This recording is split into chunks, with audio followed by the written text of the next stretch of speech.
자, 구독자 여러분 반갑습니다. 종코노믹의 종쌤입니다. 오늘은요, 한국은행이 어떤 일을 하는지 좀 그거에 대해 설명해 드리려고 해요.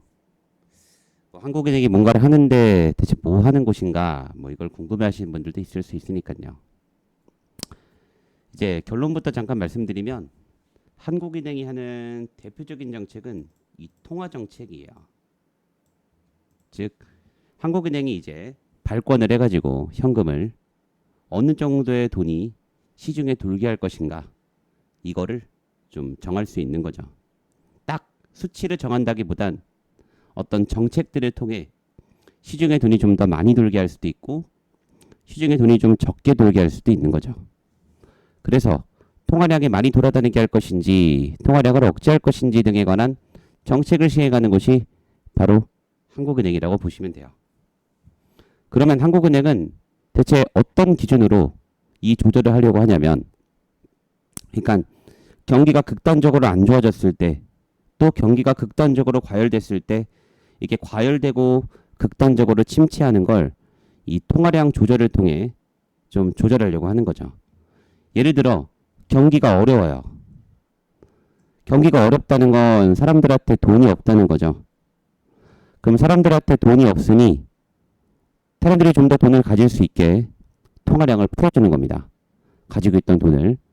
그래서 통화량을 돈이 돌게 해서 사람들이 좀 더 경기가 좋아질 수 있게 느끼기에도 하는 거고요. 이제 그렇게 해서 경기가 살아나요. 그럼 결국 경기는 또 과열이 되거든요. 그러면 이 살아나다 못해 과열되어 버리면 이번엔 물가 상승이 문제가 될 수 있어요.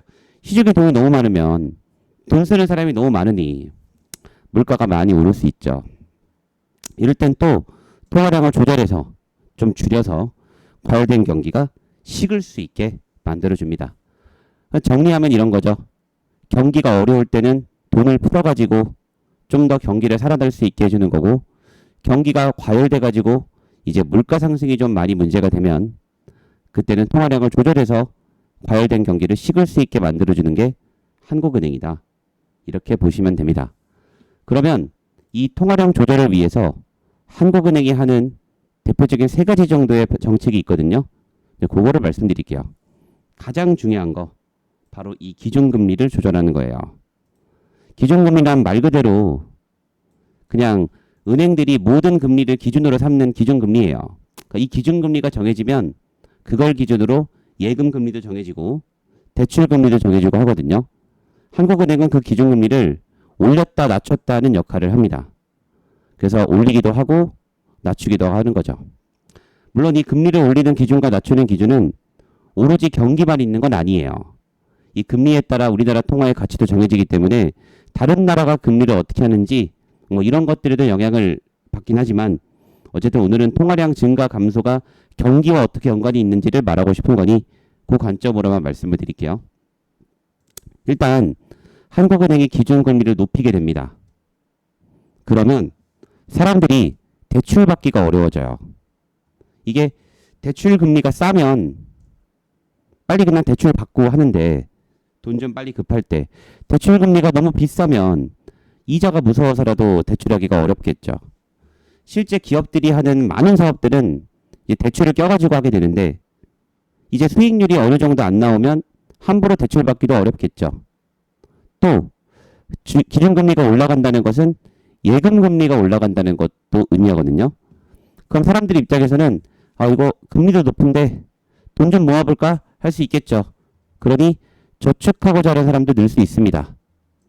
그럼 돈이 이제 은행으로 들어가는 거죠. 그럼 돈을 자꾸 억제하게 되고 경기가 과열되는 걸 쉽게 할 수 있죠. 통화량이 줄어드니까. 결국 이렇게 됐을 때 핵심은 여기 사이에 이게 통화량이 줄어들게 되고, 그러면 경기가 과열되는 걸 쉽게 할 수는 있습니다. 자, 근데 여기서의 문제가 뭐냐? 금리를 너무 높이게 되면 실제로 파산하는 사람들도 많아집니다. 그래서 물가를 잡겠다고 금리를 막 올리다가 경제 위기가 오는 경우가 굉장히 많아요. 실제로. 그래서 너무 금리를 높이게 되면 경제 위기도 올 수 있다. 또 이걸 조절하는 게 한국은행의 1인 거죠. 또 이제 금리를 낮추게 됩니다. 경기가 어려워서. 그럼 이제 사람들은 반대로 대출 접근이 좀 쉬워지겠죠. 이제 뭐 대출 이제 얼마 하지도 않는데 대출 좀 받고 말지 뭐. 그 다음에 예금 금리도 내려가겠죠. 그럼 저축을 해도 이자를 받을 것도 없어요. 그럼 이자 받으면서 할 바에는 투자를 한다. 뭐 주식이든 뭐든 아니면 그냥 이거 이자도 없는 거 그냥 맛있는 거 먹자 할 수 있겠죠. 소비를 하는 사람들이 자연스럽게 많아지게 돼요. 이렇게 되면 결과적으로 통화량이 증가하겠죠. 그리고 힘들었던 경기가 소비와 투자를 통해 살아날 수 있겠죠. 이렇게 되는 겁니다. 소비와 투자를 통해 살아날 수 있겠죠. 자, 됐죠? 이런 겁니다. 그런데 또 금리가 너무 낮추게 되면요. 투기가 생겨요. 투기 수요. 이제 막 너도 나도 막 투자를 하려고 난리가 나는 거죠. 경기도 과열돼서 돈 쓰는 사람도 많아지고 또 이번엔 물가 상승의 문제가 심각해질 수 있습니다.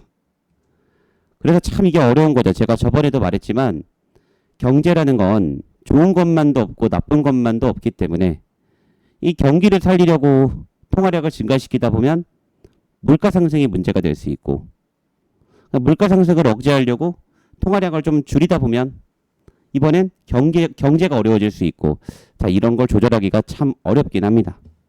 어쨌든 한국은행이 하는 첫 번째 역할 기준금리 조정을 통해 통화량을 조절한다.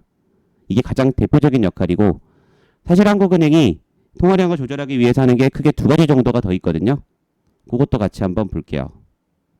두 번째는 공개시장 조작이라고 하는데 그냥 쉽게 말하면 국채를 매입하고 매도하고 하는 거예요. 그러니까 이제 이런 거죠. 한국은행이 뭔가 우리나라 국채를 매입해준다. 그러면 누군가 갖고 있었던 국채를 한국은행이 사주는 거죠. 그럼 한국은행이 국채를 매입하면요. 돈을 주겠죠. 즉 국채를 갖고 있던 사람한테 돈을 주겠죠. 시장에. 그러면 그 시장에 갖고 있던 사람한테 돈이 생기겠죠. 그러면 시중에 한국은행이 가지고 있던 돈이 풀리게 되겠죠. 그렇게 통화량이 증가할 수 있는 거예요. 국채 매도라는 엄청난 것이죠. 그래서 한국은행이 고지행동에 시중에 준다는 거고 그리고 국채를 받아오는 거고 시중에 돈이 풀리게 되면서 통화량이 증가하게 되는 거죠. 이걸 통해서 또 경기를 살리고 싶은 거죠. 이렇게 되는 거고 한국은행이 국채를 매도한다라는 것은 가지고 있던 국채를 시중에 파는 겁니다. 그러면 돈을 받겠죠. 돈을 받아온다는 거고 이 시장에 있던 돈이 한국은행으로 들어오게 되는 겁니다. 그러면 자연스럽게 시장에 돌던 돈이 줄어들게 되겠죠. 통화량을 줄이게 되는 거죠. 물가를 잡을 때는 그래서 국채 매도를 선택할 수 있겠죠. 그래서 갖고 있던 국채를 매도도 하고 거기다가 기준금리까지 올린다. 이러면 진짜로 물가를 아주 강력하게 잡을 때 이런 식으로 할 수 있겠죠. 이런 겁니다. 그러니까 이 정책들을 조절해 가면서 하는 거라고 보시면 돼요. 약간 애매하다. 그럼 이럴 수도 있겠죠. 금리는 낮춰주는데 대신에 국채는 매도하는 뭐 이런 식으로 사실 어떤 효과가 있는지 모르겠지만 좀 쉽지 않아요. 이렇게 되면 또 금리를 높이면서 국채는 매입해 주는 거죠. 그러니까 이것도 잘못 시행하면 이도저도 아니게 될 수 있는 거죠. 어쨌든 뭐 그런 식으로 합니다. 그래서 한국은행이 하는 두 번째 역할은 이 공개시장 조작, 국채를 매입하고 매도하는 걸 통해서 좀 그런 통화량을 조절할 수도 있습니다. 이제 세 번째가 지급준비율이라는 게 있어요. 지급준비율. 이거는 이제 뭐냐면 은행이 고객의 돈을 받죠. 그러면 얼만큼 돈을 가지고 있으면 되는지를 정해주는 겁니다. 자, 천천히 말해볼게요. 이 지급준비율이란 고객들이 돈을 예금했을 때 은행이 얼마의 돈을 남겨놔야 되는지에 대한 기준이에요. 그럼 이제 우리가 이거를 이해하려면 아시는 분도 있겠지만 은행이 돈을 버는 구조에 대해서 우리가 좀 이해를 해볼 필요가 있거든요. 간단합니다. 은행은 고객한테 돈을 받아가지고 보관해 줍니다. 고객이 예금을 하는 거죠. 거기에 대해서 일정 수준의 이자를 제공하는 거고. 그러면 그렇게 은행이 받은 돈을 갖고 은행은 어딘가 다른 데 돈을 빌려주는 거죠. 또는 투자를 하거나. 됐죠? 보통 빌려주는 대출을 합니다. 그럼 이제 예금금리랑 대출금리는 차이가 있겠죠? 그럼 이제 대출을 해줘서 그 대출 받아간 그 사람이 은행에게 대출이자를 갚으면 그만큼 중에서 예금이자는 고객한테 주고 돈 맡긴 고객한테 남은 거를 은행이 가지면 되겠죠. 예를 들어 자 100만 원 이거를 이자 3%로 김 씨가 예금을 했어요. 그러면 은행은 뭐 그 100만 원을 6% 이자로 이 씨한테 대출해 줄 수 있겠죠. 그러면 대출 이자로 보여드릴게요. 대출 이자로 6만 원을 받겠죠. 그중 3만 원은 예금 이자로 주면 3만 원은 남죠. 이게 은행의 수익인 거예요. 예대 마진이라고 합니다. 이거를. 그래서 이런 예대 마진으로 은행은 돈을 버는 거고 실제로 대출이자와 예금이자의 차이를 예대 마진이라고 부르게 됩니다. 됐죠? 자, 이렇게 봐주시면 돼요. 근데 방금 전에 제가 든 예처럼 100만 원을 예금을 받았어요. 받자마자 100만 원 다 대출을 해줘요. 근데 문제가 생길 수 있잖아요. 첫 번째로는 돈을 빌려가 내가 안 갚을 수도 있죠. 약속인데. 그럼 또 문제가 될 거고 돌려줄 돈이 없으니. 두 번째는 100만 원 맡긴 고객이 있어요. 근데 갑자기 다음날 다시 돌려달라고 와요. 그러니까 예금을 갑자기 끝내는 거죠. 근데 모든 돈을 다 빌려주고 없으면 딴 데다가 돌려줄 돈이 없겠죠. 이렇게 되면 돌려주지 못하는 문제가 생길 수 있으면 실제로 그래서 그냥 극단적인 상황을 예를 들면요. 어떤 사람이 1조를 갑자기 은행에 맡기고 그 다음날 그 1조를 다시 가서 찾으면 실제로 은행이 흔들릴 수 있습니다. 이런 걸 말하는 거죠. 그래서 이렇게 되면 은행이 망할 수도 있고 돈도 못 받을 수 있으니까 한국은행은 어느 정도의 돈은 가지고 있어야 된다의 기준을 정해주게 됩니다. 이거를 지급준비율이라고 하는 거예요. 야, 너희들 예금 받으면 다 어딘가 대출해주지 말고 일정 수준의 돈은 남겨놔라. 그 돈이 바로 지급준비율이 되는 겁니다. 이런 거죠. 예를 들어 지급준비율이 10%다. 그러면 은행은 100만 원을 예금을 받았을 때 90만 원은 빌려줘도 되지만 10만 원은 은행에 남겨놔야 돼요. 됐죠? 그럼 예를 들어 지급준비율이 15%라고 하면 100만 원 예금을 받았을 때 15만 원은 남겨놔야 되고 85만 원만 다른 곳에 대출해줘야겠죠. 이게 지급준비율이 되는 겁니다. 그러면 한국은행이 지급준비율을 낮춰줄 때가 있어요. 예를 들어 10%였던 걸 8%로 낮춰주는 거죠.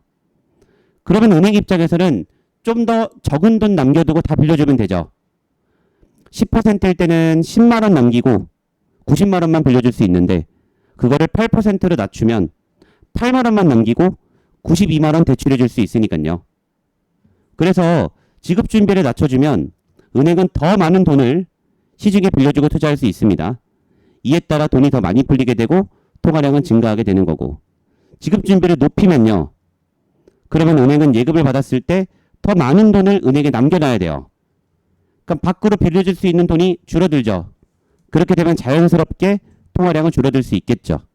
자, 이게 바로 이 한국은행이 하는 역할이다라고 보시면 돼요. 대표적으로 기준금리를 조절하는 거, 그 다음에 국채를 매입하고 매도하는 거, 그리고 지급준비율 조절 같은 걸 통해서 통화량 조절을 한다.